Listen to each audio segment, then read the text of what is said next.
Under overcast skies, we welcome you to Richmond International Raceway as we get ready for a full day of coverage of the Nationwide Series and also Sprint Cup Series here at Richmond. And on this September 11th, of course, we vow to remember what happened 8 years ago and never forget all those people that lost their lives, but also vowed with determination to move forward. And that's exactly what we will do in their memories as we get ready for final practice here. In fact, it's been underway for one full hour. Actually, it's a 3-hour all-in-one session. So first practice is actually final practice. And one guy, of course, everybody is focusing on is that man right there, Kyle Busch. He comes in with, 3 wins here at Richmond, 6 short track wins in all in the Nationwide Series, and a almost insurmountable lead. We'll talk more about that as the day progresses. And one of the guys he's going to have to deal with is Kevin Harvick. And Harvick, well, not only did he have a great weekend last week, but as you can see there, 5th all-time on the short track win list in the NASCAR Nationwide Series. In fact, he has a total of 4 wins here. The first one came back in '03, but what was really impressive was starting in September of 2005, he took the Reese's Chevy to victory lane, and that was his second win, but it was also the first of 3 in a row because he came back in the spring of '06, Coast Guard colors on the side, and he set sail for 2 in a row, and then in the fall, it did it again for 3 straight Richmond wins. And the only guy to do that in the series is handsome Harry Gant. And there is Kevin as let's update the point leaders and find out what's going on as Kyle Busch is heading back out on the track, and we bring in Dave Burns. Hey, good morning, Marty. Let's talk about Kyle Busch, the championship leader. He was 192 points ahead in the championship. That's the closest it's been in a while. But last week's second place finish in Atlanta, well, that lead is back up to 221 points. And only one time in series history with 9 races to go has a driver been able to overcome that gap. So Kyle is in a pretty comfortable position right now. What about his closest rival, Carl Edwards? We remember the broken foot from last week. He races with it again this week. And after talking to some of Carl's people, they characterize it this way. The doctors have not told him he shouldn't race. His foot feels fine after 2 races last weekend. Carl's saying, why don't I just go ahead and keep racing in the Nationwide Series as I have been? In his mind, nothing has changed, and therefore neither will the schedule. Let's go over to Vince Welch. Well, Dave, as you mentioned, Carl Edwards and Kyle Busch, and certainly they're 2 names we're going to talk a lot about here this weekend. But when you talk about Richmond and the Nationwide Series, the names Kevin Harvick and Denny Hamlin are also quick to mention. Harvick, as has already been documented, has won 4 times here on this racetrack. And Denny Hamlin, well, this is his home track, always runs well here, and he has 1 victory to his credit, and it should be no surprise that both Harvick and Hamlin are near the top of the speed chart already here in this practice today, Marty. All right, thank you, guys. In fact, we have a number of former winners here tonight that have won already at Richmond International Raceway. We talked about Kevin with the leader in the clubhouse, as they would say in golf, with 4. Kenny Wallace, who's making his 800th National Series start tonight, and Kyle Busch have 3 wins here at Richmond. Carl with 2, and then Clint Boyer, Denny Hamlin, Joe Nemechek, Morgan Shepherd, and Jason Keller with 1 apiece. How about practice speed so far after the 1-hour mark of this 3-hour final session? Well, Jason Leffler, he set that, back on lap number 5. 124.8 miles an hour. Denny Hamlin in the number 2 spot on down through the top 10 with Bobby Hamilton rounding out that list. Let's bring in Dale Jarrett now as we come topside. I want to talk about 2 things with you. First, Carl Edwards' situation. Get your take.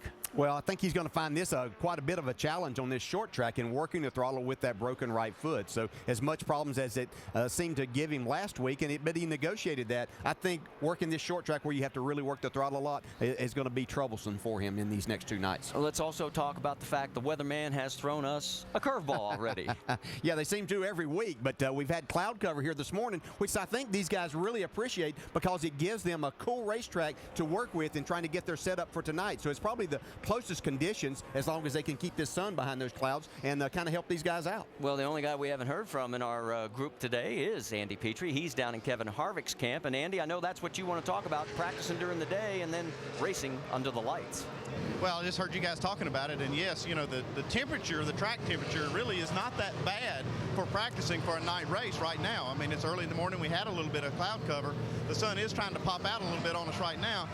but the track conditions are pretty well for that as far as temperature. Now, they're going to put a lot of laps on this racetrack today, the Cup cars and these Nationwide cars, so there's going to be a lot of rubber put down. They're going to have to make these cars very adjustable because they won't be racing for hours. They're going to race tonight, and it's going to change. This track's going to change a lot, so they have to have the cars where they're very adjustable. And you can see Kevin Harvick's team right now. They're adjusting camber. They've been changing shocks. They're trying to find a really nice, happy setup, something like they had last week, Marty. All right, thanks, Andy. We'll be checking back in with you a little bit later, and obviously a lot of eyes are going to be on that Jimmy John's number 33 as the day continues to progress. That is David Rudeman in the wheel behind the 32. I think third race this year that he has been in that car. He's had 6 prior starts in the series here in the Nationwide Series, only one top 10 finish, and that was 9th back in May of '07. Yeah, and Andy brings up great points there about how much this racetrack is going to change. Not only from the temperature, as he was saying, as it heats up throughout the day, but as they get more and more rubber down on this racetrack, everything's going to change. So it makes it a really difficult decision for driver and crew chief to get everything exactly right. As we watch Kenny Wallace, you mentioned making his 800th career start here tonight for the 3 series. That includes the trucks, the Cup Series, and also this Nationwide Series. So a long career for Kenny Wallace and done extremely well. So I saw earlier in the week when somebody reminded him of that, he said, yeah, it's a bit of a surprise, and what it really means is I'm getting old. Yeah, that's exactly what I was going to say. Every time somebody showed me one of those stats when I was still driving, it was like, yeah, it doesn't mean much except that I'm getting a lot older, a lot more gray hair along the way. Well, right now, Kenny in the 36th position. He has turned a total of 10 laps. His best was 121.4, so they're still trying to feel out the Border Patrol Impala. I think we showed that Kenny Wallace has won here 3 times, so he knows how to win here. It's just a matter of winning now with these cars, and we know this isn't one of the higher funded race teams out there, but they've really done very well throughout a lot of this portion of this year in being competitive at getting top 10s, and that's really what they set their mind. They want to win races, but if they can get in that top 10, it's really a good weekend for them. Well, this will be his 30th start right here at Richmond. Wow. And he's got a total of 17 top 10 finishes in that stretch. We mentioned the 33, back out on the track, Kevin Harvick. You see the stats right there where he is currently 5th. Yeah, man, he has to be just on cloud 9 after the way that he spanked the field last week at Atlanta, and then coming here to a racetrack he's won 4 times, 3 in a row as you documented. Has to really be looking forward to tonight. And do you notice we're starting to see some shadows? Well, at least on that end of the track. We still have the shade down into 1 and 2. Let's go on board. Yeah, this is a fun racetrack. You talk to these drivers, they love to race here.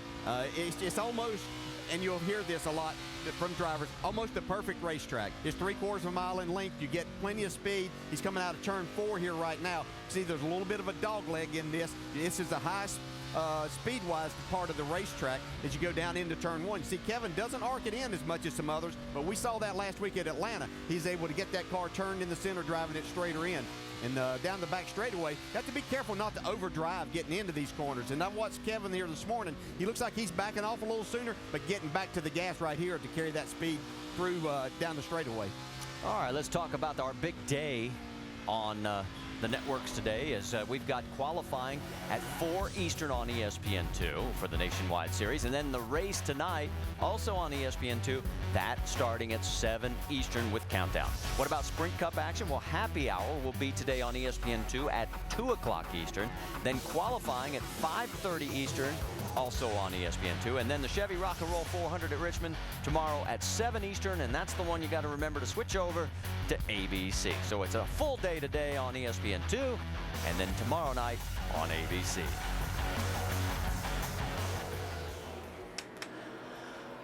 We talked about the fact that it is September 11th, and Benny Gordon has done a tribute car, and Dave, you've got more, I think. Yep, it's a pretty special day for Benny being able to fly the colors of the 9/11 Memorial today. Actually, the president of the 9/11 Memorial, Joe Daniels, will be here, and they will put these colors on the car for the race. Now, Benny still needs to qualify in, so they're working on the front suspension to try to get that car in the show. Now, one of the interesting things that they did yesterday here at the track was a presentation from Lieutenant Mickey Cross, who was a fireman who was trapped in the North Tower for 48 hours on 9/11. He presented a flag to the track that had been flown over ground zero since then, and that flag now flies at half-mast over the Richmond International Raceway. Great story, and these guys just trying to remember in appropriate ways the 9/11 tragedy, guys. Yeah, there's also an I-beam from the site that fans are able to sign, and it is going to be taken back to New York and part of the construction of the new tower. Benny, well, he's got a good shot at making this field. He does have to make it on time. Remember, he started 15th here back in May, and that was his best career start. So as practice continues here, we'll tell you that Jason Leffler is still on top of the speed charts. He's on track right now at 124.9. NASCAR Nationwide Series Final Practice, brought to you by AutoZone. Because do it yourself doesn't mean you have to do it alone. Get in the zone. AutoZone. Back here at Richmond International Raceway, checking in on points leader Kyle Busch. He is currently still in the 11th spot. He's run a total of 18 laps, now 19. And we eavesdropped on the radio, and here's what's going on with the 18. A little bit tight with the front, just a little. I mean, like a 1, but the rear will be out a 1. You know, it'll just kind of be like 4-wheel slide through the corner. Most of the time, though, if I get in and don't quite get it slowed down enough, it wants to be a little snugger with the front. You know, about a 2, 3.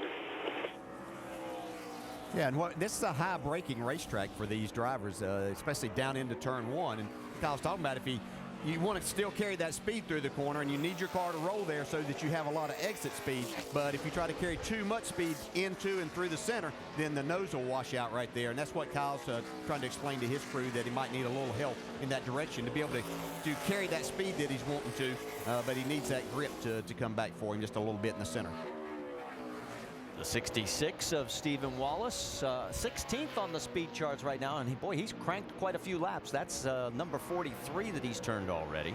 You can see there where he finished 5th back in May of 08, and looking for some more answers as they have turned a lot of miles. Yeah, I think some of these guys realize that this is a great opportunity for them here this morning with the cool racetrack to really simulate what they may have tonight, and so they've been making some longer runs, not just getting out there for 2, 3, 4 laps. At this place, with the air pressures down, you really need to try to put somewhere 15 to 17, 18 laps at a time to really feel like what the balance is going to do for your race car.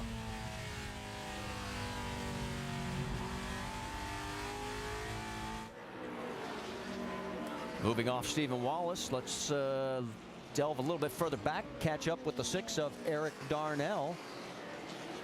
Yeah, we were watching him earlier. Yeah, 21st. Yeah, and we thought that he might have gotten close to the wall, but I'm looking at the right side of the car, but it looks okay. Yeah, you were noticing how much he was working the steering wheel there. Dave, they getting it any better? They are, and he did touch the wall coming off of the corner he just passed, coming off of 2. Here is the replay of him doing just that. Here is Eric coming off of turn 2, and he doesn't get it much, but he gets it out there, and yeah, right there, scrapes the wall. No real damage to the car. They put some tape on the right rear quarter panel. Talked to Mike Kelly, the crew chief. He said it was just one of those situations, and DJ, you know it well. He's putting so much wheel into it in the center of the corner. It's tight, it's tight, it's tight, and then kind of like driving on ice and you catch a dry patch, then it catches, and then the back end comes around, and that's when he tapped the wall. Yeah, I'm very familiar with that, Dave, and especially out of that turn 2, the track falls off right there so much. You go from banking right to the flat, and your car, you need it tight enough to be to get in the gas and get hard off the corner, but then all of a sudden it'll snap around on you. And I would have to say if that's the most damage he gets by the time this night's over, then they'll probably be pretty happy. Checking in now with Bobby Hamilton Jr., who is 10th quickest on the speed charts. He turned that quick lap back on lap number 4. You can see he's a former winner here, as has turned a total of 26 laps right now. Looks like he may be bringing it in right along with Tony Raines. And while they pull in to head back to the garage area, let's check in with our man in the garage, Andy Petrie. Hey guys, check this out right here. This is a championship belt that the Tire Specialist Union Okay, it's not an official union, but they have a bunch of guys that get together, the tire specialists, and they pass this belt to the winner each week, and the winner gets to keep it on his pit box. I talked to the tire specialist, Jim Davis, for Kevin Harvick Incorporated. He told me that they are planning on keeping this belt until Homestead. They're not going to give it up. They want to try to win them all. So they'll get to keep this until someone else wins, and then they'll pass it to the next winner's toolbox. Well, that's interesting, and a great way to sort of celebrate those victories, because as we saw last week, pit stops, as always, play key roles, and these guys are starting to become just as important to the broadcasts because people are starting to know their names. Yeah, we talk about Kevin Harvick, the driver, but it takes all of that surrounding cast to make things happen for Kevin Harvick to win these races, so it's great that they get a little bit of recognition. Martin Truex Jr. with Mark Reno, the crew chief, on this #1, and you can see the stats there. His best Richmond finish back in '04 when he came home in 3rd. And let's get an update, Vince.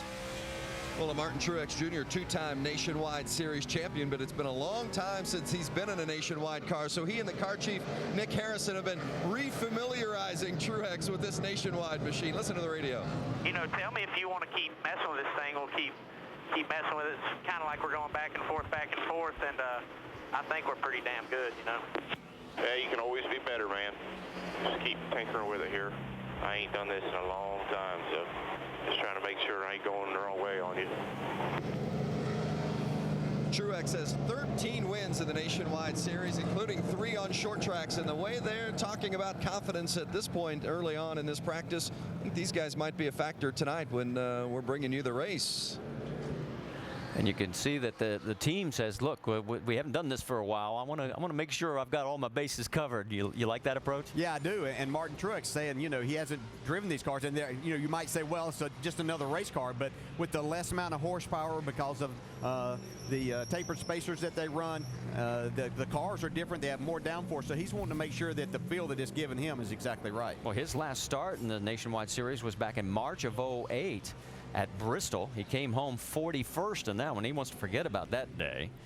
And as you take a look at Justin Allgaier, Justin ran into him last night at dinner, asked him about the fact that he was going to be teaming up with Brad Keselowski next year. He says, man, I am looking forward to this. He says, I know I can learn something from him.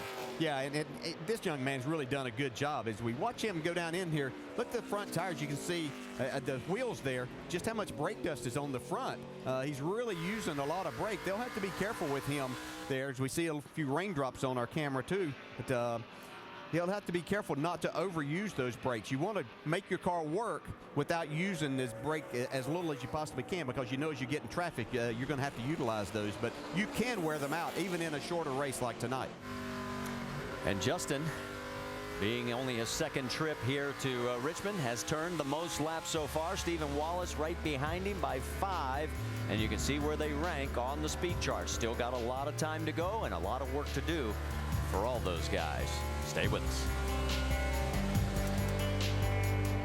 Oh, if you're a college football fan, ESPN tomorrow night is the place to be. Freshman quarterback Mac Bartley leads the USC Trojans into the shoe, where they face Terrell Pryor and the Ohio State Buckeyes. 2 top 10 teams battling in a season-defining matchup, conference pride, and a potential national championship on the line. College football primetime presented by Hampton Hotels. It's Trojans, Buckeyes, ESPN tomorrow at 8 Eastern. Ooh, it's going to be fun. Yeah, I'm going to put TiVo on that one. Yeah. Stay away from the scoreboards until after I can see them. Well, we got a little race going on tomorrow night ourselves. So. There's the 60 car of Carl Edwards. Dave Burns has caught up with him. And Marty, they're making a changeover for Carl right now on the car. How is the car handling right now? This Scott's Fusion is okay. Not quite as good as it needs to be, but it seemed like we stayed the same speed throughout practice, and a lot of cars are slowing down to us. So it's actually not that bad relative to the field right now. How is the foot? And if I'm a naysayer and I say nay to racing in Nationwide when you got Cup to worry about, what do you say? You'd have a hard time keeping me out of the race car. It's my foot's good. Dr. White, Dr. De La Rocca helped me a lot, and we've had a lot of success here, so it'd be hard for me for you to keep me out of the car. It's a fun race. We've got the wild bird food and the songbird selections on here, and we've had a lot of good luck with that bird food stuff here at Richmond. So hopefully we can get them another win. And I don't think and so the naysayers can't keep you out. Also, last week's run won't keep you out. It felt okay after Atlanta? Yeah, the run in this car I was a little nervous about that, but it went really well. The race didn't go so well in the Afterlife Fusion the next night, but it wasn't because of my foot. It was that oil cooler. I felt really good. So, and then every day this week I've been feeling better. So they say I've got to keep this thing. I've got to stay off of it for 8 weeks, and they'll have a hard time keeping me off it for 8 weeks. It's feeling actually pretty good. And the other time they won't keep him off of it, guys, is on the gas pedal. He can still stand on it here. Well, he's 23rd on the speed chart right now. In fact, the best Ford is only 12th. And that's Greg Biffle. I mean, no Fords in the top 10 as of yet.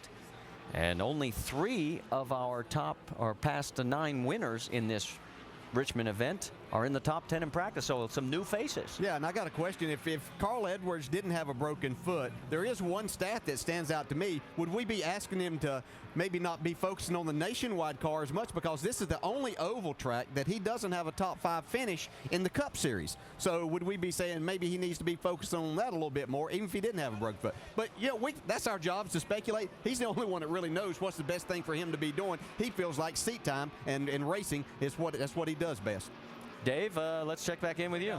We got one more thing to talk about. Carl was talking about practical things here. He has to get back in the car, too. What's that right there, Carl? This is a crutch purse, or whatever you call it. Oh, it's a clutch, yeah. What I realized is when you go stand in front of the fridge to go grab something to take to the living room, you gotta decide what you can carry with the crutches. And I don't know if I can fit a bowl of cereal in there, but I could definitely fit something in there and get back to the couch with it. It's all about the practical side, and he's learning a lot of things about having to hobble around like this, guys. Yeah, I agree with you there, Dave. And I can sympathize. Back in 1980, I broke my foot at a wreck in Charlotte, and you don't appreciate until you have to use those crutches how much stuff, especially going to the kitchen, just like you said, and getting some food. So, getting in and out of the car is no easy task either. Yeah, I noticed how he diplomatically tiptoed around what he was sticking in that little clutch. Yes. Yeah, he's good about that. Yeah, yeah. Well, he's climbing back in. Whoops, crutches are trying to climb in with him. Well, he's a tough guy, and he's doing a great job there. You hate to see things like this happen, but things are going to happen. He's an active guy. Things are going to happen. So he seems, he's in good spirits and not letting this bother him or take away the chances of winning championships here for him. Well, Carl straps in. The 62 of Brendan Gaughan is out on track right now. He's turned 46 laps now. His best was back on lap number 5 at 122 and change. And he is 20th on the speed charts. This car's look pretty good. I've noticed he keeps it right around the bottom. Most time that is the preferred line. You see now he's going to bring it to the pits, but looks like a pretty good practice session so far. Well, he qualified 11th back here in his first start in May at Richmond. Came home 26th in that race, so obviously wants to improve on that tonight. The 05 is Casey Atwood. Newt Moore calling the shots on the car, and the 29-year-old with 2 wins in the series. And Casey's 34th right now at 121.5.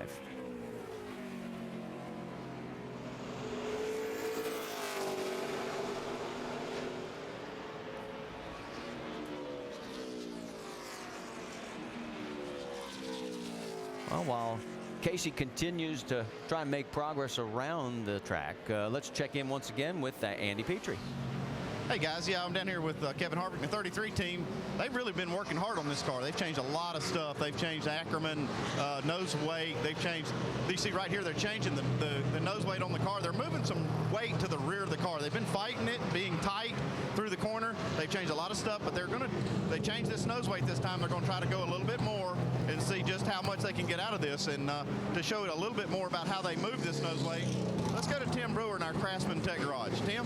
Thanks, Andy. What we actually use for ballast in the cars is tungsten. This is a heavier piece of material than what lead would be, because you can move it a less distance and get more weight advantage because of the weight of it.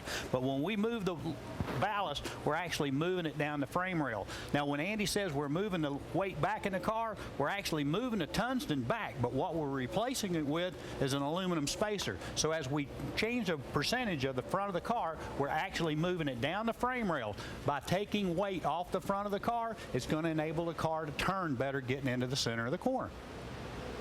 Thank you, guys. Puts it into perspective that you can understand. And As you can see, they've almost got the work finished, at least as far as moving the weight. Now they're still working on the front. We'll wait for them to go back out on track. And right now, Harvick's still 5th on the speed charts. Well, here's a guy that's had an eventful 24 hours. We're speaking of Paul Menard and the 98 car. And in case you didn't hear the news and maybe been asleep for almost a full day, a big merger announced yesterday. Yeah, Doug Yates is merging with Richard Petty Motorsports here. It basically will become a 4-car operation at Richard Petty Motorsports. They will run Fords. Paul Menard will join Casey Kane, Elliott Sadler, and A.J. Allmendinger out of that stable next year. Doug Yates will build the engines. So Paul has to be pretty excited about that opportunity to be a part of that organization. The odd man out in this whole thing, though, is Reed Sorensen, and haven't had a chance to catch up with him yet and get his take on it. Yeah, Reed's got a lot of talent. That's a young man that I think in the right situation, obviously everybody's trying to get themselves in that. There aren't a lot of openings out there, but he has enough talent to be driving a top-notch car in the Cup Series. So Paul brings the 98 into pit lane, and he's 18th right now on the speed charts. He's turned a total of 40 laps. Carl is back out on the track, and we mentioned earlier he's 23rd. He's turned a total of 30 laps to see if the changes they've made have picked it up for him a little bit here soon. Yeah, and what he was talking about, that they kind of stayed constant with their speed as other cars went out and laid down a fast lap on the cool racetrack. He didn't put down that lap, but he really likes what he's seeing as everybody gets laps on their tires, that his car isn't really falling off. So he's pretty happy about that situation. And the only thing that would, if you look at that, then you say, well, that bit Kevin Harvick the other night in the Cup Series at Atlanta. He had a car that's really good in the long run, but he got beat in a short run situation. And that's something that you really just can't plan for. You try to make it the best in both of those scenarios, but sometimes you have to give up a little bit, especially on that quicker side. He's one of 15 drivers attempting double duty this weekend, and we'll find out how they all fare, as qualifying will be later today in both series. And speaking of Carl on the short tracks, well, over the last 10 short tracks, he's had a total of 3 wins, 6 top 5s, an average finish of 7.8, and he's led over 600 laps. He's been doing pretty good. I think I could kick it that far. You're a Virginia boy. You grew up in Richmond. You got UVA right there. You got Blacksburg down the road. Why Virginia Tech? Once I got to meet Frank Beamer for the first time, that's when I instantly became a Virginia Tech fan. When I visited Virginia Tech from their training camp, when he tried to put my suit on, that was the ultimate for me. It's a little snug. He always keeps up with the Virginia drivers. Frank knows his racing. It was cool to know that a guy of his stature was keeping up with what I was doing on the racetrack. You've been in great chase standing throughout the entire year. What is your philosophy at this point? Right now, we're going for race wins only. If we get in a wreck going for a win, we didn't go there to run second. That's the bottom line. We're going there to win. What is the pressure like when you get to 3, 2, 1 races to go before we reach that cutoff? I never feel like I have something to prove, but I always race that way. I always feel like, if I don't do my best out there, I've got someone else right behind me willing to take my spot. And so I need to step it up. So that's why I always race like my job's in jeopardy, even though it's not. I'm sure that you grew up watching our boy Brent Musburger. What was it like to take him around Atlanta Motor Speedway? Yeah, baby. Lock and load. It's almost surreal because you see the guy and he's coming up to the car. He's got his Richard Petty driving suit on and everything. It's just like, this is Brent Musburger. I mean, for me to give him a thrill was amazing because I know it's probably going to take a lot to impress this guy. What did he say to you afterwards? He said he went around with Darrell Waltrip, but it wasn't as fast. Wow, Coach Beamer, Brent Musburger, and now Dave Burns. I was wondering how you top that, and I guess we figured out how, Denny. How much fun was that doing all that stuff? It seems like I keep getting further and further down the totem pole. But no. Thanks. Yeah. But no, it's that was a lot of fun to be able to get to do that stuff, and that's the fun thing about being a driver these days, and a lot of guys get to experience it, is that, you know, it opens up the door to do so many other things. And you know, not too often you can sit on the sideline of your favorite college football team, and you know, got to do that the other week, and that was just a ball. How's your favorite Nationwide car handling right now?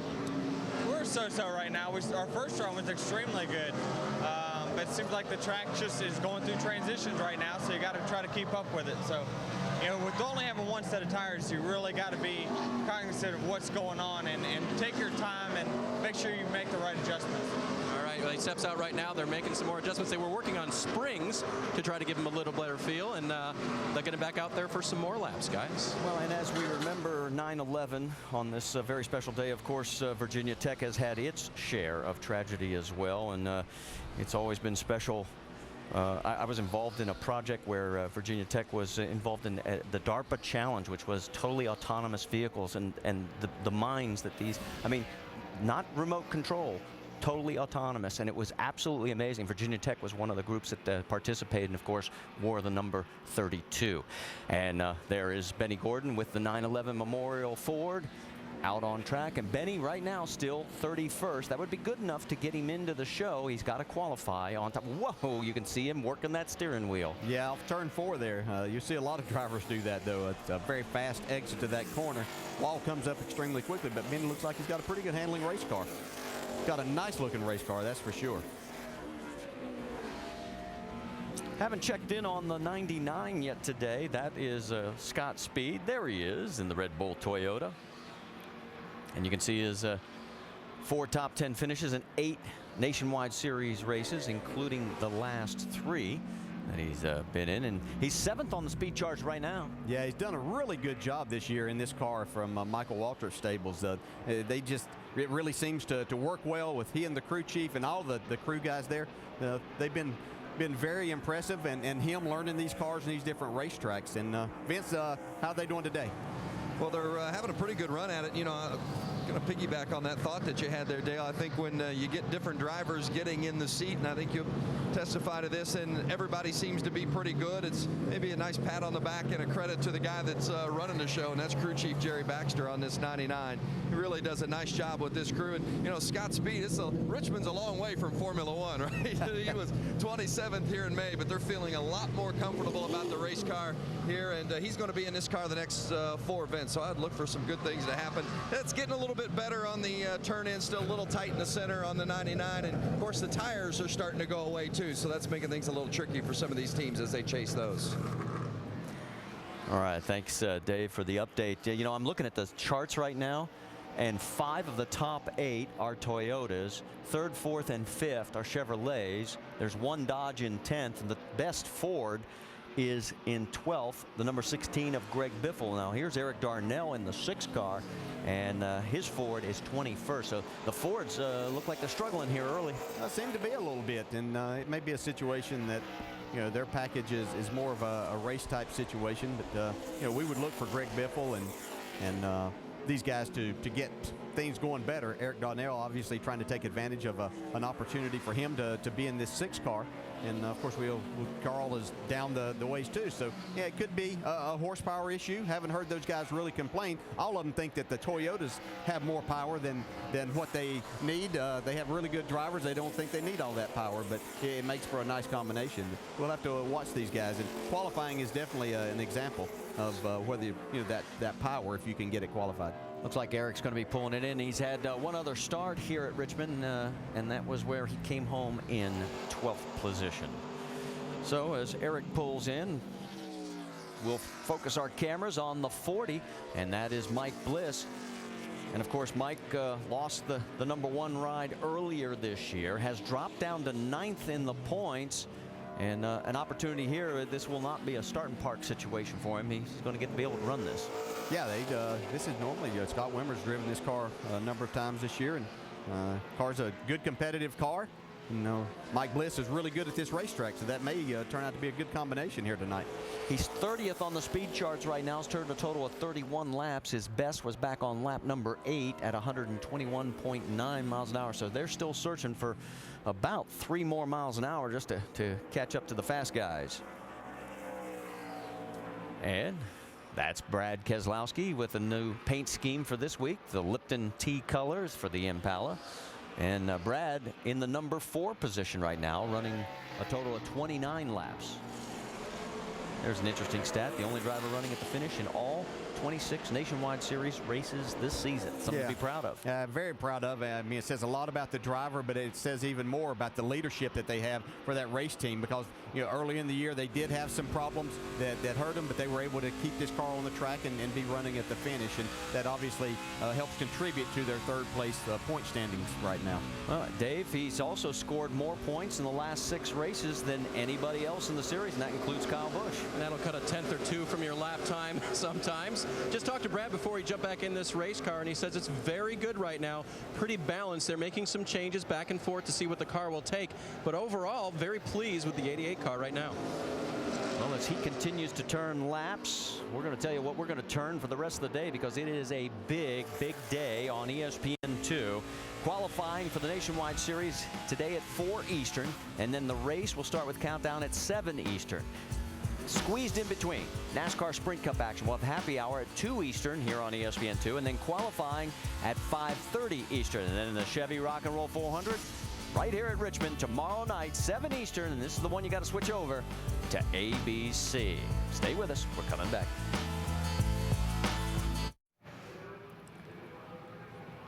Back here at Richmond International Raceway, you can see a bit of blue sky mixed in with a lot more gray, but that's better than it was, as we do have some sun here at the track. The weatherman missed the forecast entirely. They were telling us last night, sunny and 75 degrees. We're under a red flag caution situation. They are out picking up debris between turns 1 and 2. Gives us a chance to check back in again with Andy Petrie.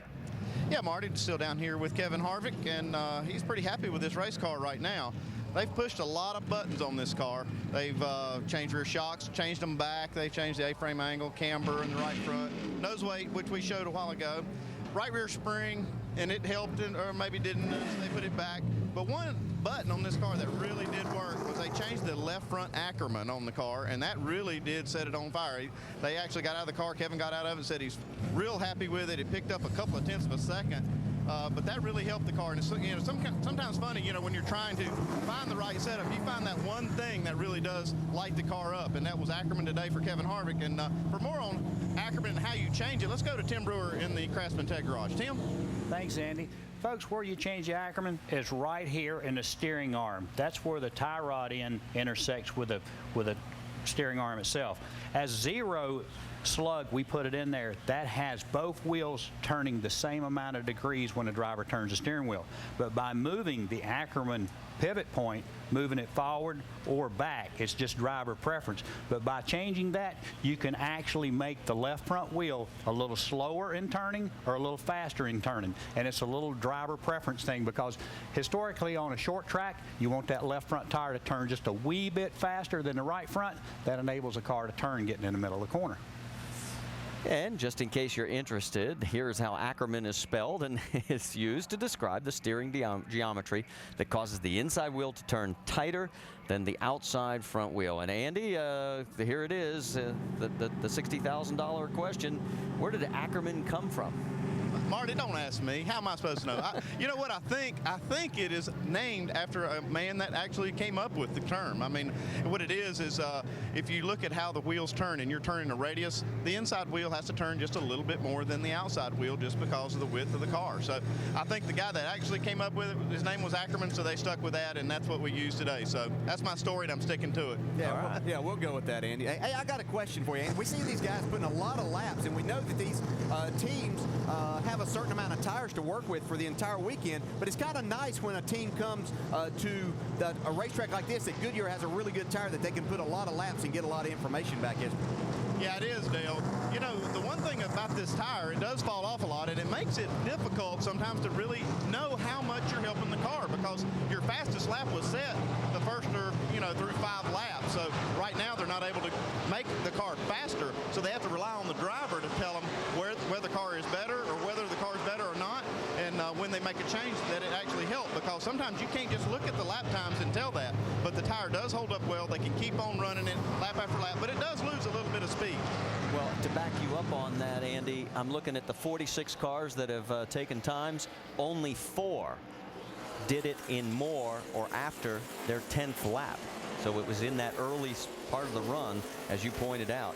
As you take a look at the 16 of Greg Biffle, you know, this guy has been snake bit here at Richmond. He has finished second twice, third, fourth, fifth.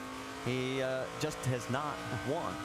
Yeah, you find tracks like that you do everything but get to victory lane. You think that there's certain days or nights, in this case, that you have the best car, but it just doesn't work out. But Greg Biffle is definitely a threat to win this race tonight. Well, it's still very early in the go. We have not seen anybody tape up and do any mock qualifying runs, and we'll wait to see what happens there, because obviously that will change and skew the numbers a little bit in this practice. But you know, I'm looking at the charts, and most of the guys that are staying out are doing at most about a 10, 11, 12 lap run. Yeah, and this is about getting their cars ready to race right now. This is an impound race, so there'll be very small adjustments that they can make for qualifying. So they probably will make maybe one attempt at a qualifying effort. Obviously, the guys that have to get in on their time may make a little more of an effort at qualifying, but the majority of these teams are just looking at their race setups and trying to get that dialed in first. Well, Greg Biffle's still the fastest forward, but that's only 12th in the field, and Dave Burns is caught up with Michael McDowell.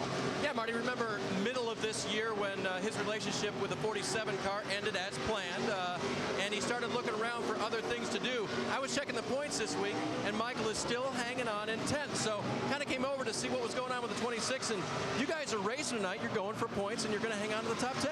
Yeah, no, it's been great to drive the 26 for Dusty Whitney and Brian and Bob Keselowski. You know, they're just good guys. They're racers. You know, we show up with a tag-along trailer and we run pretty good, so it's a lot of fun, and sort of back to grassroots where you show up when everybody works hard, and you know, it's been a good experience for me. We have a couple of top 10s, and I think our car is good enough to run in top 10 again this weekend. And you're a double duty driver this weekend, aren't you? Yeah, I'm driving the Wave Energy drink for Tommy Baldwin in the Cup Series. Got to make it in the race, so we'll go to practice after here, and hopefully we'll have some speed to get in the race. All right, good to see Michael in the 26 car again, doing a good job staying in the points. Vince? Well, and you guys mentioned McDowell formerly in the 47. Well, in the 47 this weekend is Coleman Presley. Now, this is his third career start, hoping it will be his third career start of the Nationwide Series, at least third in regards to this year, but first at Richmond. So this has been certainly been an experience for him as he's gone out and made an early run, but it took him about an hour and 50 minutes before they got out, and wondered why they were waiting so long since it was his first start. But because they wanted to get him so many laps today, they waited until the 90 had finished a stint on his tires, and then brought the 90s tires over and put them on the 47, and let the young man Coleman Presley get his initial laps in a used set of tires before they put the good tires on to really start finding out something about this race car. So a lot of strategy going in as they get Coleman Presley up to speed here at Richmond. And you mentioned it, he's trying to make his first start here at Richmond. There are a total of 8 drivers trying to make their first Nationwide Series start here tonight at RIR. That's Tony Raines in the 34. Oh, he's got the hand out, so just as we were getting ready to talk about him, he's going to be coming back into the pits. Currently 32nd on the chart. You see his numbers there. So they're still searching for some speed. Boy, he had a great run at Montreal. Just managed to squeeze into that top 10 despite all the rain and all the crashing and banging that was going on. Dennis Setzer, currently 33rd, as you can see there, at 121 and change. We've got a lot of cars in that 121 range, about 12 in all. Yeah, you talk about great short track race drivers. There's none better than Dennis Setzer, and he's a lot of wins in the truck series, and even before that on short tracks around the country. Just a phenomenal race driver. And Tony Raines, as we saw before that, a lot of wins around the country also for him. So brings these short track racers out on this fun 3/4 mile track. And Eric McClure, another one of the Virginia residents, is running here tonight from Chilhowie. And you saw his numbers there as the 28-year-old making his 100th start tonight. I'm way up on top of the racetrack now. I don't have any I don't have any feel of the car. It's loose getting in, and then it just goes up on the track. And if I try to get in the gas and drive it, it just loses the front end. If I wait just a little longer and start to feed the throttle, I start to get real loose coming off. Well, you can get an idea how much his hands are full. He's 45th out of 47 cars at 119.3 miles an hour, Dave. Yeah, it makes it difficult when you don't. This is a track that you really want to attack, and if you don't have that feeling that you can drive the car off in the corner, turn the steering wheel, and it's going to still be there under you, it makes it difficult. And then you hear him talk about losing the front end on the exit of the corner. So makes it tough when you don't have that front grip that you really need and rely on. Well, he's at one end of the speed charts, and the other Virginia resident is at the other end, as we're going to take a look at the 5-lap averages. And this is what we were talking about, how you want to see how your car's going to run. Well, look who's on top. Denny Hamlin and Jason Leffler. Trevor Bayne, the rookie, doing real well, as is Martin Truex and Scott Speed. And there's Kyle Busch in 6th. And look at that, in 10th place, Michael McDowell, the man we just talked to. ESPN College Football continues tomorrow night. USC invades Ohio State at the Horseshoe. 2 top 10 teams battle in a defining matchup. College football primetime presented by Hampton Hotels. And then the game at 8 Eastern on ESPN. And obviously we're a little biased. We want you to TiVo that, DVR it, whatever, because we're going to be obviously on the air with the Sprint Cup Series race on ABC at the very same time. Maybe you can go back and forth. Who knows? Either way, This race is going to be exciting. Yeah, we've got a big night tomorrow night. Practice continues now as we are just about to the final hour of this 3-hour session. A lot of laps being turned, and there's Denny Hamlin in the Z-Line design number 20. You know, we were talking earlier this week about the performance of the 20 car. It hasn't been what it was last year, but you got to remember last year Kyle Busch drove this car, as did Tony Stewart, for a total of about 12 of those races, and this year neither one's been in that car. Yeah, and you kind of get out of the effort what you put into it, and of course the effort hasn't been there. It's been more about, you know, Kyle Busch is 18 and trying to help him win that championship. So, you know, this team has suffered a little bit, but Denny Hamlin, watching practice here and laps, he's going to definitely be one of the people to beat here tonight. And of course his Joe Gibbs Racing teammate is Kyle Busch. And Dave, you say there's a bit of a competition going on between the two? There is. The cars are painted nearly identically. You see Denny's car right there, the green lettering Operation Helmet. That's a charity to help get helmet updates to our combat troops overseas.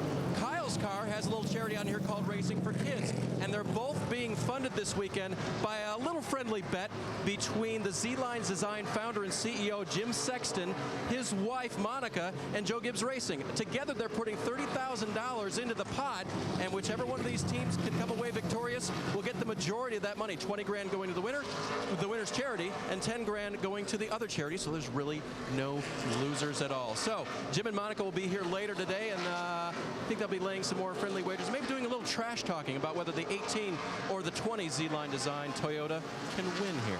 So is it for a race win, or is it just who finishes ahead of the other? You know, that's a good question. I'm not sure. I think you have to finish ahead of the other, because obviously they couldn't predict the winner. So it's whoever finishes better. The money's already there, and whoever has a better finish gets the 20.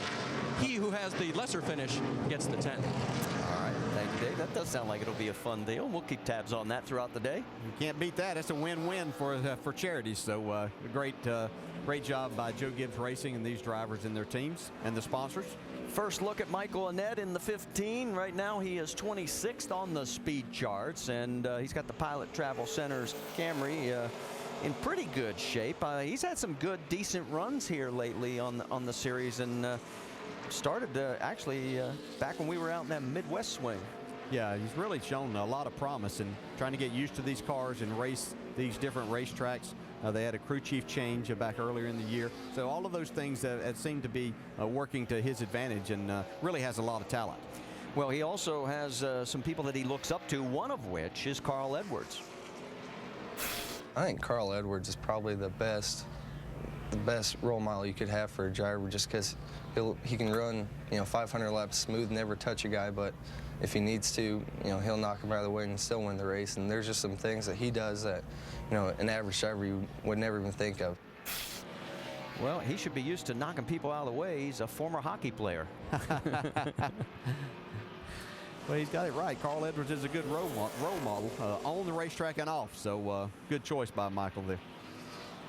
And as you look at Carl, let's get more on the 15 from Vince Welch. Also a special weekend for Michael Annett and one of his crew members, James Davis. James Jackman, and a mechanic.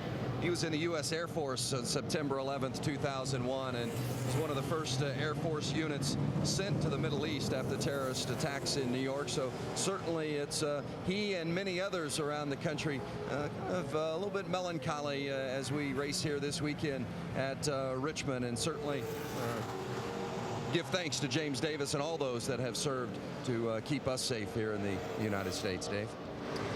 Brad Keselowski now standing tall in the 88 car this week. I feel like I'm interviewing Darty. Are you? Oh, wait a minute. Here we go. And much better. I talked earlier about how the 88 was balanced, as you told me earlier. Did you guys finish early because of that? Is it that good? Yeah, you know, we get such a long practice session for the nationwide cars that there's only really so much you can practice on one set of tires before you start dialing yourself out. So I feel really good about the Lipton Ice T Chevrolet, and I feel like we've got it's by far the best car I've ever had here at Richmond. So I'm pretty excited about that. This car here, Junior Motorsports 528, it's finished fourth like 3 times and third like 4 times, something like that. So it's a pretty good little car, and I'm excited about it. This is a big race for Junior Motorsports with Lipton Ice T. This is kind of their home area, and we want to have a strong showing for them. And to complete the cycle, it really needs a W, doesn't it? It really does. It's ran well, and I feel good about it. I think we can do it tonight. Brad Keselowski out of practice for now. They've got all they need, guys. Well, he has only one top 10 at Richmond International Raceway in 6 starts. That was 4th back in May. It has not been a great track for him. Maybe tonight could be different. Here's his last 6 starts in the series, and we pointed out he has scored more points than anybody else during that 6-race stretch, and you can understand why. 5 top 5s and 2 wins.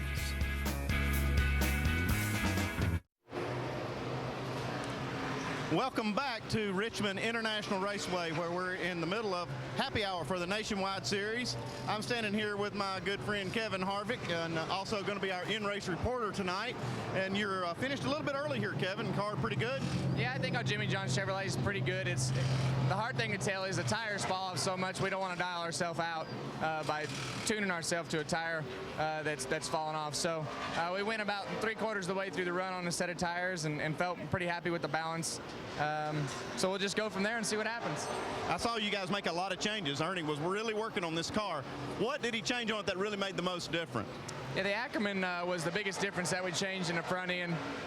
We tried a shock in the rear that helped us a little bit, but the hard part about here is you got to get the thing so it'll turn in the center and still be able to be wide open up off. So it's kind of a double-edged sword to get both the best of both worlds. Well, hopefully you got the best of both worlds, because you're going to be our in-race reporter, like we said, and we're looking for some good things out of you tonight, Kevin. Thanks a lot. Good luck. Thanks. And you heard he mention the in-race reporter. If you've got a question, go to ESPN.com, search Ask the Driver, and maybe your question will be the one that's answered tonight by Kevin Harvick. You know, Kevin, we pointed out he swept both Richmond races back in '06. 3 others have done it in the Nationwide Series: Harry Gant, Mark Martin, and Jimmy Spencer. You know, he talked about the engine and how many laps you put on. Let's talk about the fact these are sealed engines. How many laps do you want to put on? Yeah, it's certainly something that these teams have to look at this day, because you don't want to get too many laps on. Even though this is just a 3/4 of a mile racetrack, and you get 100 laps on there, you've only put 75 miles. But it's something they have to pay attention to as to when they're going to run this engine again. And so along with the tire situation that we heard Kevin talk about, it makes them look and really utilize the laps carefully as they try to get through this practice session. It's a lot of time. You'd like to be able to utilize all of it, but you just can't because of all the circumstances. Exactly. I can't even believe how much different. I knew those shocks were better when I come off of turn 2, going through the gearbox. Before, I would spin out trying to get up to speed. What about getting into the corner now? Are you completely happy with the getting in? I'm happy with everything except now just a little bit tight. I need a little bit more rotation. Kenny Wallace sure wasn't happy with his race car early in this practice session. Said every time he came off the turns, he had to steer it right, and that was not the direction that he wanted to go. But as you heard on the radio, much happier after a shock change. Took him a while to get it done, but Kenny says, as you heard, much, much happier. And Kenny always seems to run well on the short tracks, and of course, this is a special night because it is his 800th NASCAR National Series start. Just Kenny and 17 other drivers have reached that level, so quite an accomplishment for Kenny Wallace as he looks forward to getting it going tonight. Well, there's another gentleman on the track that has a few more. How about Morgan Shepherd at the age of 67? 826 National Series starts for the man from Conover, North Carolina. His 24th NASCAR nationwide season. You'll love this one. 15 drivers here at the track were born after Morgan finished second in the very first nationwide race run at Richmond back here in February of '87. He has definitely been around here a long time, and gosh, I can remember my dad took over at Hickory Motor Speedway back in the 60s, and Morgan Shepherd was a name that started to race there. So he's been at it, still at it, loves to do it. This is his life. This is what he does. And if you don't know much about Morgan Shepherd, well, just take a look at this. Hi, my name is Morgan Shepherd. Bought my first car when I was 12, gave $12 and a half, 2 flying squirrels, a gray squirrel, and a 20-gauge shotgun for it. So that's how I got into the sport. I'm the longest active driver here in the sport. And a lot of people don't know that I've won a championship. You've got to be kidding. Most people know me more from my roller skating than they do from my racing. Everywhere we go, I carry my roller skates, and might be a rain delay or something. You might see Morgan Shepherd with his skates on. I have no plans of retiring. As long as I'm physical fit, I'll be here.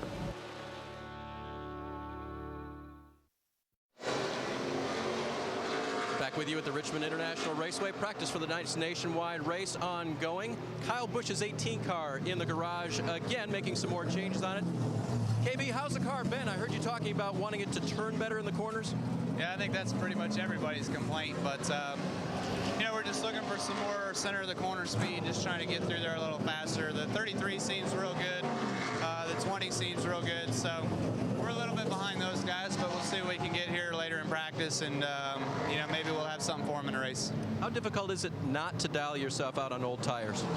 It's pretty easy because you can get yourself so freed up, but yet still feel tight and put on stickers and be really, really loose. So we've had that a couple times here at Richmond. I've had that, but you know, I feel like getting into qualifying, if we could just qualify solid top 10 somewhere, you know, we should be able to race pretty well tonight. All right, thanks, Kyle. Let's head down the garage to Andy Petrie.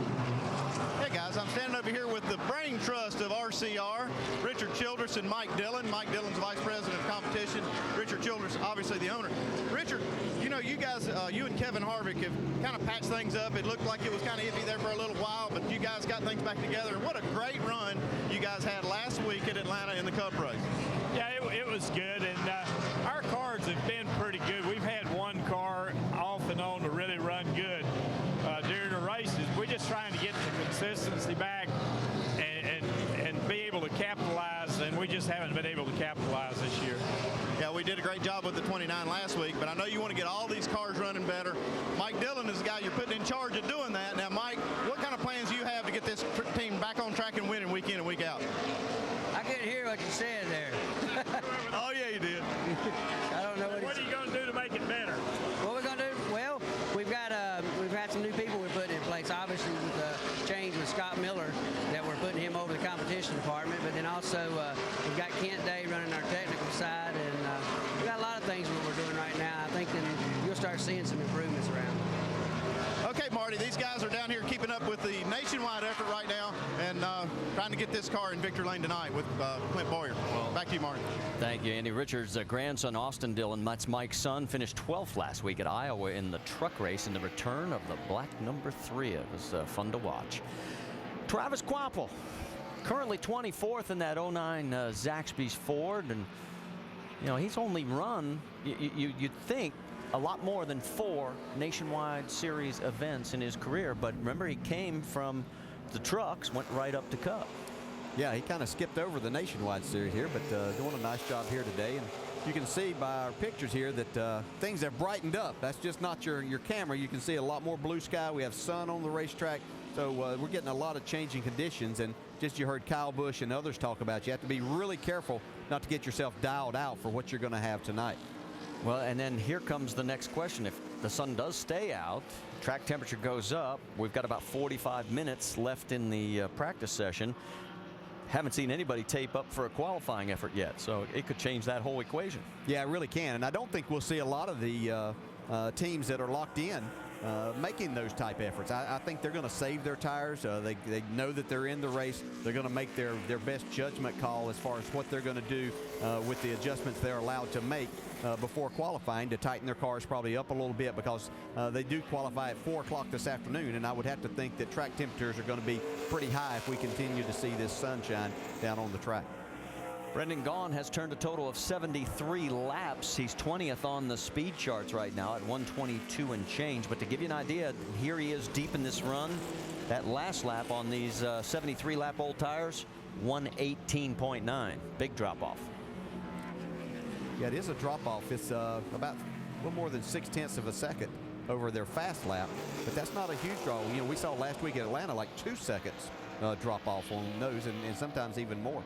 Robert Richardson in the 23 this week. We've seen Ken Butler in this car in the past, and you saw Robert's numbers there as he tries to make his way into tonight's field. And a surprise here in 15th to a degree, the 78 of Kevin LePage has turned all of 14 laps, 122.9 miles an hour. I'd say that Kevin might be in that qualifying type mode and trying to drive in, and he is an excellent qualifier, really good race driver. But obviously, an underfunded situation here. You see the number about the only thing on this race car. So these guys just trying to work their way into the race. If you were with us earlier in the broadcast, you saw the 32 driven by David Rudiman. I think Vince is caught up with him. Yeah, David, 8th on the speed chart as we speak, and this is a special place for you. You made your nationwide debut here back in 2002. What do you remember about that race? I remember being scared to death. It was a one-race deal with a car a friend of ours had bought from Joe Nemechek and for me to run, and Joe kind of put a deal together, and we came here and had one car, one motor, and Joe Nemechek's team with Brian Patty as my crew chief, and we were able to get in the race and finished 16th, last car in the lead lap. So really nervous and a lot more relaxed driving the Dollar General car today, and got a pretty good Toyota today, and it doesn't seem really like it's been that long ago. What'd you feel like you had in your race car here this afternoon through practice? Started off really being pretty loose, and they tightened it up a little bit, and as time went, man, the front end stayed in the racetrack. It kept rotating. You could rotate the bottom, you can move up, and you can move around a little bit. We found a little forward bite stuff and worked on that, and Trent Owens and the guys did a really great job getting us dialed in there, and feel like we got a pretty good piece for tonight. We'll keep our eye on the 32 and David Rudiman this evening, Marty. All right, thanks, Vince. I got to make one correction as we get ready to head to break. We told you about the 15 drivers here who were born after Morgan Shepherd. It's actually 1982. I think I said 1987. We want to be accurate, so it makes it even more, 5 years longer. The sun is peeking through, although we still have some clouds here at Richmond International Raceway, but we are in the home stretch. 40 minutes remaining in this 3-hour practice session. As you see, the car is still out turning laps.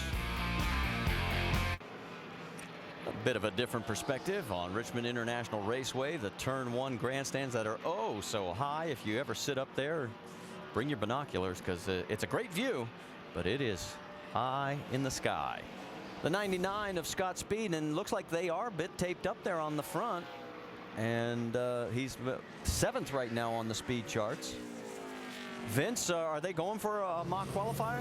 They are indeed, Marty, and they've been working on this car throughout the course of the morning into the afternoon because they just couldn't quite get the balance right. It's been loose in all day long, but they finally found a comfort zone for Scott Speed in the 99, and he is on a mock run now. Boy, he got loose coming out of turn 2. And no help on that last lap. He's still 7th. Yeah, but a pretty good lap at this particular time. I would have to say that the track temperature has probably gone up 15, 20 degrees from the time that he set his best time, which was a 21:82, and he ran a 21:88 right there. So I'd have to say they're pretty happy with that.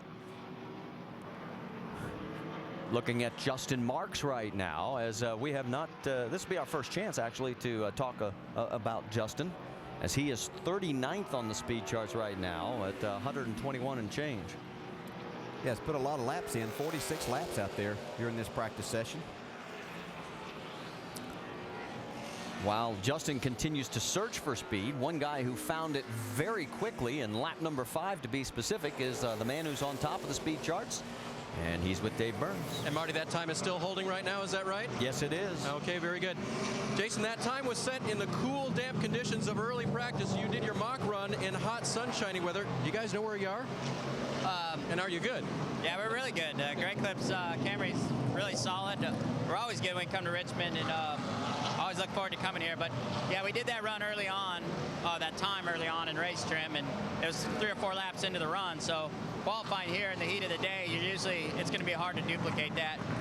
But we were happy with our mock run there too. It was right there with the other guys, and I think I could run a better lap than that. So Scott and all the boys are doing a great job again, and we're trying to redeem ourselves after last week. So that was probably our worst race all year long, and guys worked really hard this week and coming to a place we love. So looking forward to it. Was that something you guys talked about a lot this week, just getting yourselves back into race form? Yeah, I mean, last week was its own circumstances. It was a tire we hadn't run on much and a different track we don't go to a lot. And I could tell everybody was pretty bummed out, including myself. So Scott did a good job rallying all the guys, as he always does. And these guys, they got a will to win anyway, so they don't impede much rallying. And they just worked hard. So I think we got a good car for tonight. Hey, Andy Petrie, I think anytime you're first on the board, that's a good rallying point, isn't it?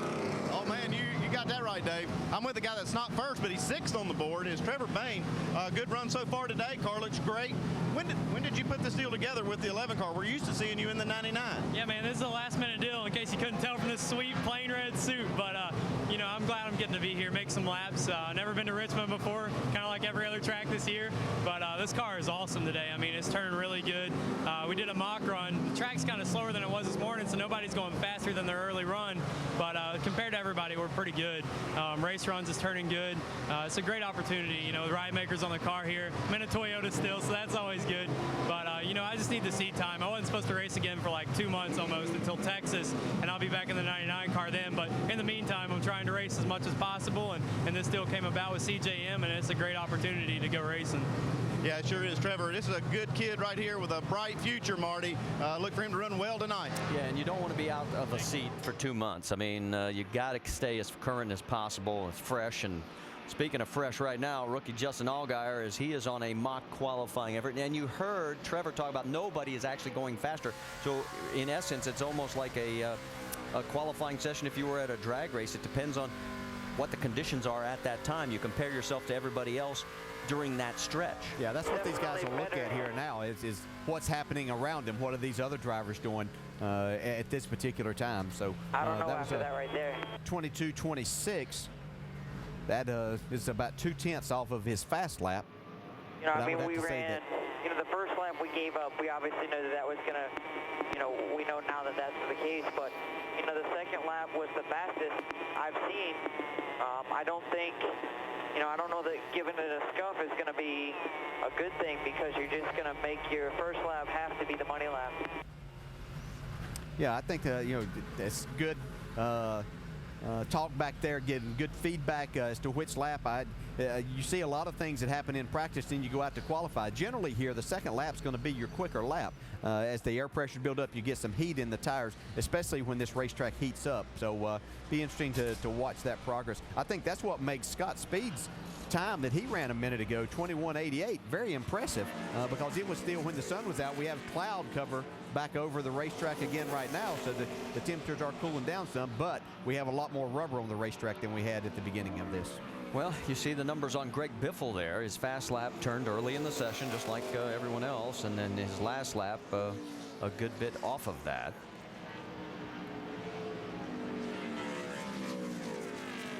and he is still the best of the Fords. No one above him in that 12th spot. And why does he still run the Nationwide Series? We asked him.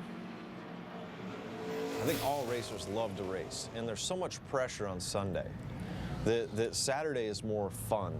Saturday is, a little bit less pressure, and the series is a lot of fun because there's a lot of different, there's a bunch of different talents in it, and there's a bunch of different obstacles. He's had a pretty successful nationwide stint this season. 11 starts, has won at Vegas and also Phoenix, and they think they've got a setup that maybe they're going to go with tonight, although crew chief Eddie Pardue said they're still tweaking that balance, trying to find a happy medium. Haven't quite found it yet, but the most recent adjustment did make Greg a little bit happier. Says it's still a little loose, but still pretty good. They're going to make a track bar adjustment, but otherwise I think the 16 is going to be one we're going to be talking about tonight. Always seems to be strong on the short tracks, and Greg Biffle, you can never count him out, that's for sure. Well, we mentioned it earlier. I mean, he's finished second here twice, third, fourth, and fifth. The only thing he hasn't done is win, and maybe tonight is the night. So as they take tire temperatures, we're checking the speed charts, and as we pointed out, nobody really knocking the numbers lower as the tires are pretty well worn out, but we still have a half hour remaining in this final practice.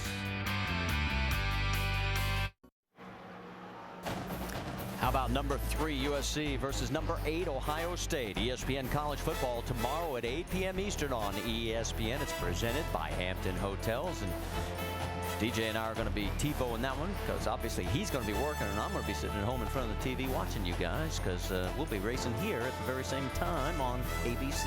Yeah, it's going to be a great game. Southern Cal's going to win, so you might as well watch the race and see who's going to get the chase. How about that? Fighting words from it.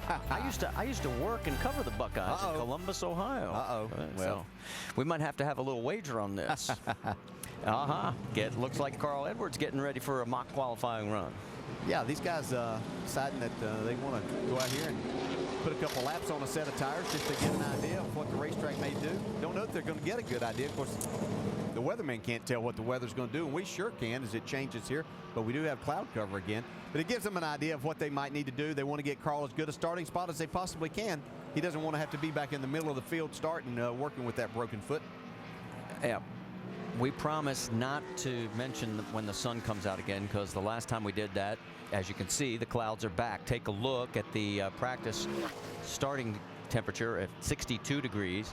It's now 68, and the track temperature was 78 when we started, now 91, but that could be cooling off again because now the cloud cover's back.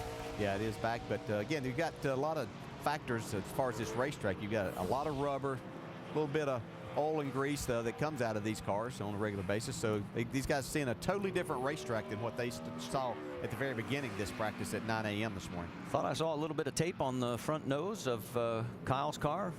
Yep, looks like they might be doing their mock run. He's 11th on the charts. A little edgier than I needed getting into 3. He's saying a little edgier. That means that car's a little bit looser than he wants it to be. He's having to probably turn back to the right a little bit, where if he's going to really be aggressive, he wants to be able to put a little bit of tug on the wheel as he gets down in the corner. So it basically aborts the run, and let's get more from Dave.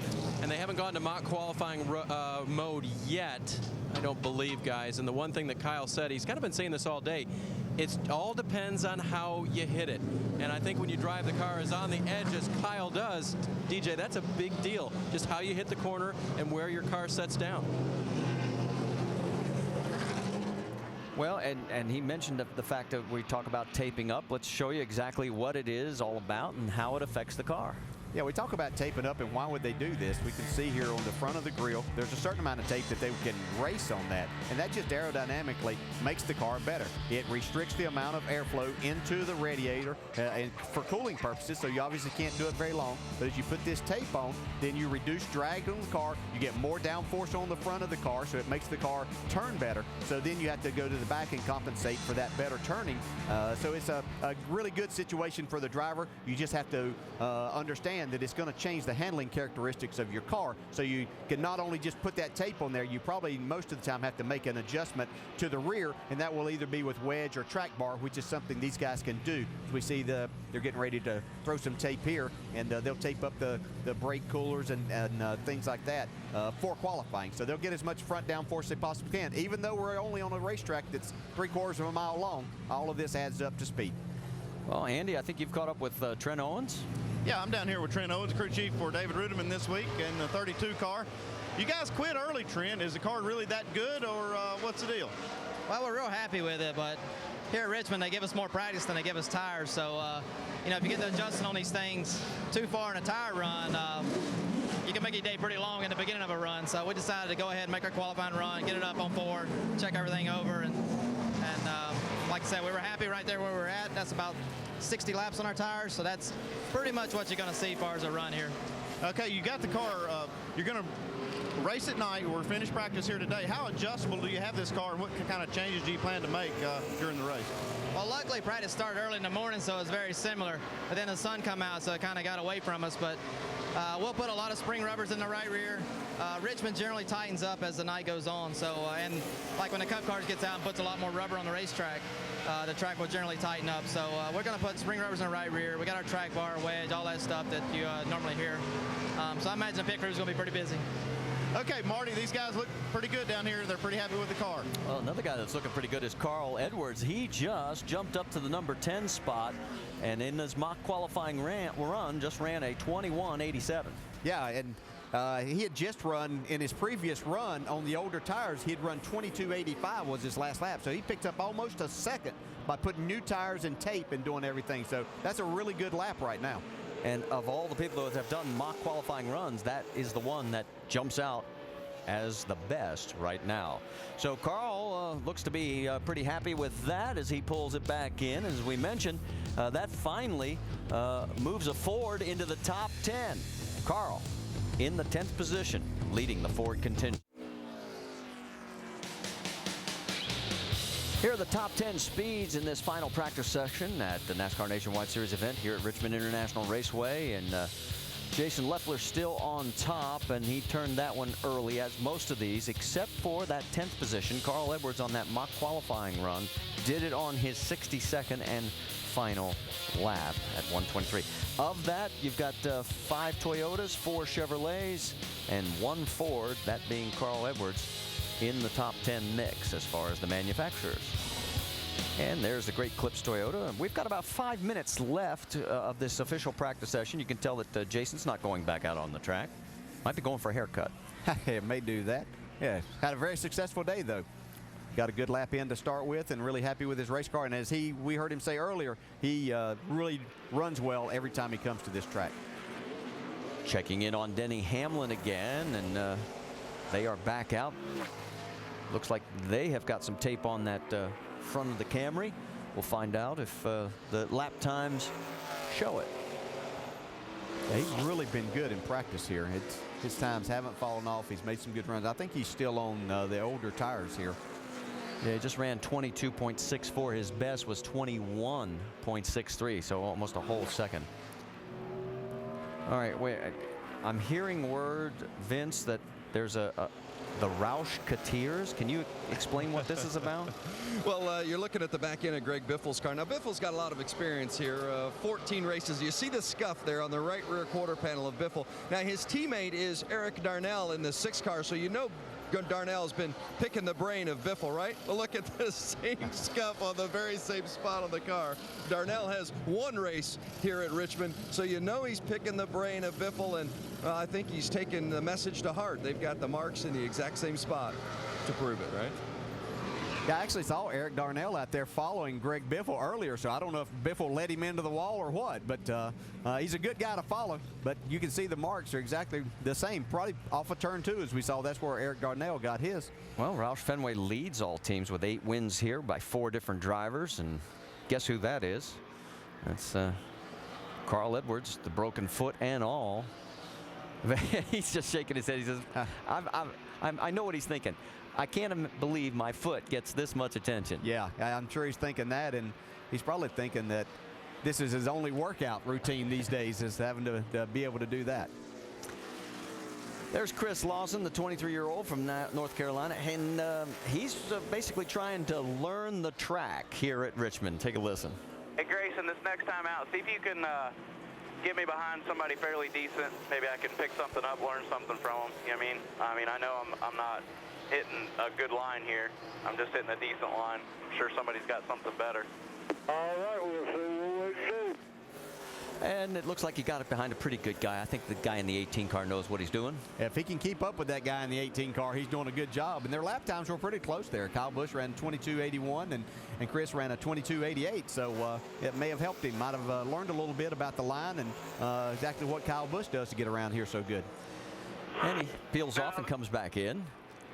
Justin Allgaier, as boy, he has really been flogging it. 112 laps. That by far is the most. In fact, he's the only one in triple digits on the lap count. Well, you got a young man here that's trying to get laps around this racetrack, so they've kind of thrown aside the engine situation, the tire situation, and said, you know, we need to put as many laps on this as what we possibly can and learn as much and get Justin to learn as much as he possibly can about this racetrack. So, but I go back to what we talked about a little bit earlier, though. Are you putting too many miles and stress on that engine? Yeah, that's something they'll have to. You know, this could be the situation that this is an engine that they had run before, and now this will be the last time of it, so they may feel comfortable with putting that many laps on it. Well, Justin continues. Now 114. I'll finish this one up. There you can see how many more laps he has actually run. A total of 30 over Trevor Bayne and Brendan Gaughan. Paul Menard and Travis Kittleson round out the top 5. And of that, Bayne has the best speed. Whoops, all of a sudden. Menard moves up as he's back out on track. We haven't viewed Trevor Bayne there a while ago. I was going to get Andy to check his driver's license. He didn't look like he's old enough to be doing this. But what a talent that young man is.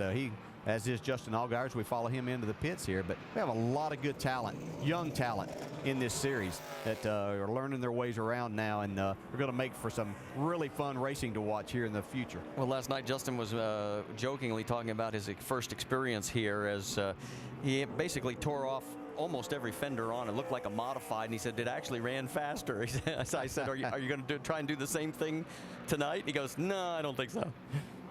You can see him there. He was really just testing getting into his pit area there. This is a concrete pit surface, and he just wanted to see how good on older tires that car would stop to give him something to guide from for later on tonight. We are told there are about 10 seconds remaining in this practice session. So these will be the last laps for these guys. Denny Hamlin, as he is second on the speed charts in that number 20. Practice is over. Get us a plug check and water count, please. That'll be it. That's about 2 hours and 45 minutes worth of practice. Plenty of time for these guys to get them dialed in and hopefully not dialed out. And a very clean session. You saw the minor scrapes on a couple of the cars, but nobody pancaked the wall and certainly no major crash damage. So that's good news for everybody, especially for the crew members, as they can now focus on setups and those kinds of changes rather than trying to thrash their way to get ready for qualifying with a damaged car. You saying they're saving all of their energy for tonight? Yeah. Yeah, they won't come back looking this good. They never do at Richmond. Kyle Busch, don't know how happy he might be right now with that race car. He's 12th on the charts, ran a total of 61 laps. You know, Kyle, if he's not running up front, it's not a good day. I'm sure he'll be there before the night's over with, though. Well, he's got a chance to crack the 2,000 lap lead mark tonight. He's going to have to lead a few, and only one other man has ever done it in Nationwide Series history, and that's the legendary Sam Ard. So we'll see what happens come race time later this evening. Of course, we still have a lot more coming your way. We've got Sprint Cup practice and qualifying, our qualifying. Here are the final practice speeds of the top 10 as Jason Leffler held on from lap 5 on. Let's talk about what we have coming up for the remainder of the day. On ESPN2, we'll have NASCAR Nationwide Series qualifying at 4 Eastern, and then the race is at 7 Eastern. And then in between, we've got NASCAR Sprint Cup action, happy hour, 2 Eastern, right here on ESPN2, and their qualifying will be today at 5:30 Eastern. Now, the one switch you got to make is tomorrow night, Chevy Rock and Roll 400 on ABC, starting at 7 Eastern with NASCAR Countdown. Back here at Richmond International Raceway, the final practice session is over for the Nationwide Series. Let's get the latest update from the garage, and Brendan Gaughan and Andy Petrie is there. Hey, I'm standing here with Brendan Gaughan, and Brendan, pressure's on this week. This is the boss's stomping ground, so how's it going so far? This is definitely more of a Stephen Rusty Wallace style racetrack than mine. This is not a week you want to warranty me. It doesn't work real well here. No, we're working hard. I mean, those guys, you know, they know how to get around this place so well, and I consider myself a big track type guy. So my goal is just to be consistent, don't overdrive the corners going in. Everybody makes fun of me because I've been known to overdrive any corner known to man. So if I can just keep the brakes underneath it, I think it's handling okay. I can keep it down pretty well off the corner, off of 4 especially. 2 is so tight. I'm trying to keep it and get a straight run. I think I'm doing okay at it, but man, it should be fun to get Rusty in this thing and see if he says it's good. Because if he says it's good, I'd be happy and just go drive the hell out of it. Well, what's the difference between a big track driver and a short track driver? I mean, you work for probably the best short track driver we've ever seen. No, you know, for me, I grew up, my first NASCAR race ever was at the Las Vegas Motor Speedway. You know, I mean, I looked at the big tracks, and then I remember going to Tucson going, where's the rest of it? You know, I mean, it just, for me, the big track was more fun in the off-road world. I love the big, fast, mean places. Them tight places, I like the big speed, and this is more, I don't know, this is just one of those short tracks that's finesse, not real aggressive. You know, Richmond, real finesse, real smooth. You can get 2-3 wide here, run well, but it's not that old Bristol beating and banging Martinsville moving guys. This place, you got a lot more finesse with it, and maybe I'm just not a finesse type guy. I don't know. Well, we'll see if you can finesse this car to a good finish tonight. Vince? We'll chat with his teammate now, and that's Stephen Wallace. Brendan was just saying that this is a track that would suit your driving style a little bit better than his. How did you feel out there in this practice session? I felt like our 5-hour Energy Chevrolet was pretty good. You know, we unloaded and we were a little too loose, and we got that fixed. And you know, we really worked on trying to get the car to turn real good. And feel like we got that figured out. You know, we've had a really bad, past couple of weeks, so really need a good run here tonight. You know, I run good here, my team runs good here, so hopefully we can come out of here with a good top 10, top 5, and maybe even put this 5-hour Chevrolet in victory lane. You never know. You hear a lot about rhythm in other sports. The basketball shooter gets in a rhythm, or the pitcher gets in a rhythm in baseball or golf, whatever the case may be. How about racing? Does the team get in and out of the rhythm during the course of a season? Oh, yeah, like most definitely, for sure. We've had a lot of problems. You'll run good one week, then you'll have a bad week, and it brings you down for a couple weeks. So, the sport's got a lot of momentum built in it. Yeah.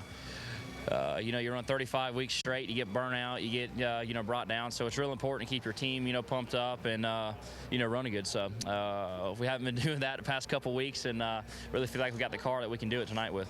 Steven's had some good runs here, including 11th in May. Dave?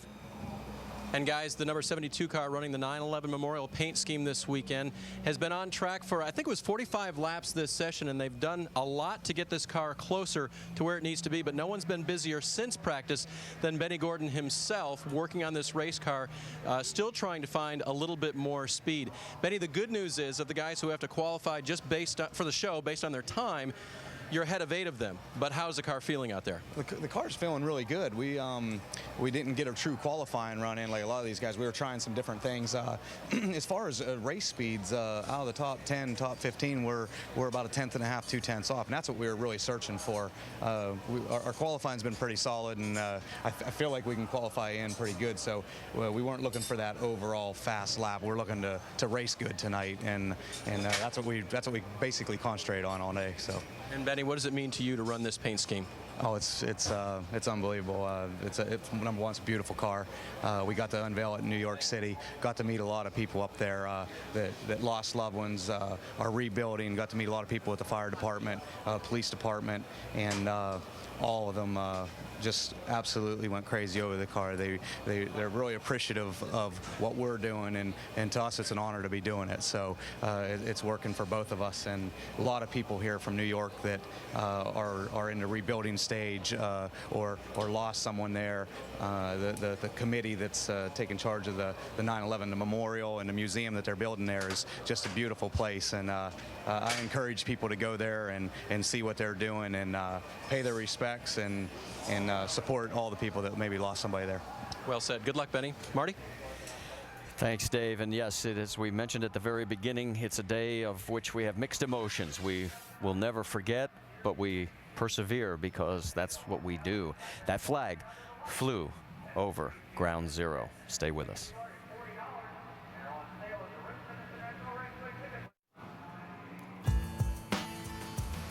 Back here at Richmond International Raceway as we're concluding our first couple of hours. We've got a full schedule coming back at you at 2 o'clock later this afternoon with our first Sprint Cup action of the weekend. Right now, as you can see, all the nationwide cars getting final preparations as they'll get ready for qualifying, which you'll see also on ESPN2 at 4 Eastern. Let's check in one more time down in the garage area. Andy? Yeah, Marty down here with all the guys getting ready and making those last-minute changes, like you said. Kevin Harvick made all those changes. We heard him say that some of those geometry changes really helped his car. So I thought while they had it on jack stands, we'd come over here and take a look exactly what they did change. And right here, you can't see anything.